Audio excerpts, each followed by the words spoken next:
কিন্তু জুলাই সনদের সাথে যদি গাদ্দারি করেন, ইনশাআল্লাহ বাংলাদেশের কোন রাজনৈতিক দল যদি আন্দোলন না করে, বাংলাদেশ খেলাফত মজলিস এদেশের মানুষদেরকে নিয়ে জুলাই সনদ বাস্তবায়ন এবং গণভোটের এই যে হাবুককে জয়যুক্তি গণভোটের এই রেজাল্টকে বাস্তবায়নের জন্য আন্দোলন করবে ইনশাআল্লাহ।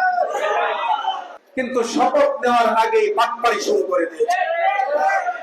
এই বাটপাররা তারা মনে করে জনগণের পেটে ভাত থাকলেই সবকিছু হয়, এখন ফ্যামিলি কার্ড নিয়ে আসছে। এই জুলাই সনদ কি আমাদেরকে বুঝতে হবে? এই জুলাই সনদ হলো বাংলাদেশের সাধারণ মানুষের কথা বলার স্পেস। এই জুলাই সনদ হলো একজন দলীয় প্রধান থাকবেন, তিনি আবার রাষ্ট্রের প্রধান থাকবেন, এই সুযোগ জুলাই সনদ বন্ধ করে দিয়েছে। একজন দুইবারের বেশি প্রধানমন্ত্রী হতে পারবে না। এই জুলাই সনদে আছে জাতীয় নির্বাচন হবে তত্ত্বাবধায়ক সরকারের অধীনে। যারা 17 বছর তত্ত্বাবধায়ক সরকারের আন্দোলন করলো, তারা এখন তত্ত্বাবধায়ক সরকার দিতে রাজি না। এরা বাটপার। 12ই ফেব্রুয়ারির নির্বাচনে আপনারা ভূমিকা রেখেছেন, আপনারা ন্যায় এবং ইনসাফের পক্ষে সাধারণ মানুষকে ঐক্যবদ্ধ করার চেষ্টা করেছেন। কিন্তু ভৈরব কুরিয়ার চরের এই নির্বাচনে আমি যদি আপনাদেরকে বলি যে নির্বাচন বিরোধী কোন অপরাধ হয় নাই, এটা আপনারা আমাকে জানাইতে পারবেন না।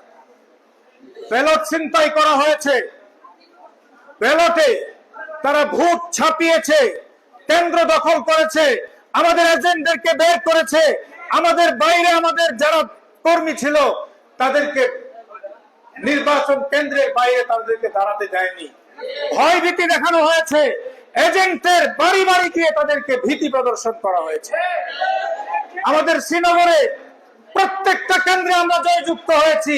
রাত 8টা পর্যন্ত আমাদের ফলাফল আটকে রেখে সেখানে বাধ্য করে আমাদের এজেন্টকে একটা ভুল ফলাফল ঘোষণা করতে বাধ্য করেছে।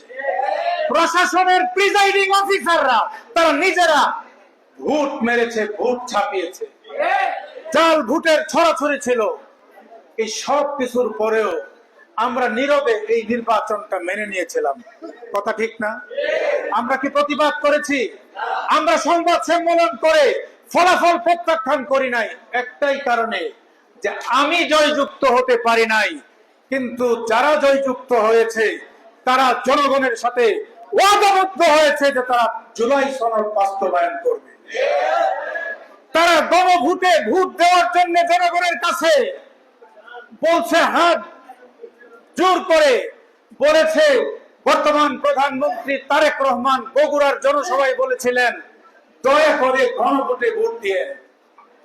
জনগণ গণভোটে হ্যাঁ ভোট দিল, কিন্তু যেদিন সরকার গঠন করলো তাদের প্রথম যে কাজটা করেছে, জনগণের সাথে প্রতিশ্রুতি ভঙ্গ করে, বিশ্বাস ভঙ্গ করে প্রতারণা করেছে।